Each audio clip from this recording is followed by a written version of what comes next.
Version 2.0 loading அப்படின்னு சொல்றாரு. இந்த ஓராண்டு காலத்துல அதற்கான எல்லா பணிகளும் நிறைவடைந்து 2026 தேர்தல் முடிஞ்ச உடனே திராவிட மாடல் வெர்ஷன் 2.0 அப்படிங்கிறது வெளியே வந்துரும் அப்படின்னு அவர் நம்பிக்கையை வெளிப்படுத்துகிறார்.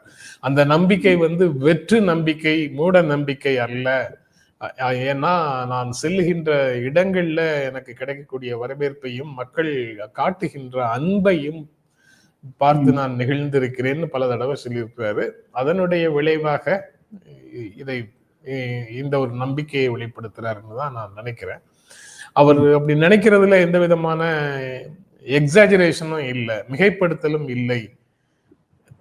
மக்கள் மத்தியில அவருக்கான செல்வாக்கு அப்படிதான் இருக்குது. அது 2019, 2021, 2024 எல்லாத்துலயும் அது தெளிவாக வெளிப்பட்டது.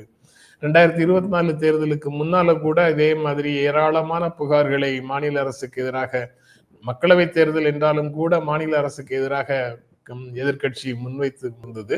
3 கட்சிகளுமே, எதிரே இருந்த 3 கட்சிகளுமே அந்த மாதிரி ஒரு விமர்சனத்தை வைத்துக் கொண்டுதான் தேர்தலை சந்திச்சாங்க.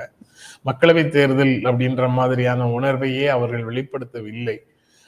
அந்த பிரச்சாரம் எல்லாவற்றையும் மக்கள் நிராகரித்திருக்கிறார்கள் என்றுதானே நம்ம பொருள் எடுத்துக்கொள்ள வேண்டும். அந்த தீர்ப்புல ஒரு சீட்டு கூட எதிரணியினர் ஜெயிக்கல.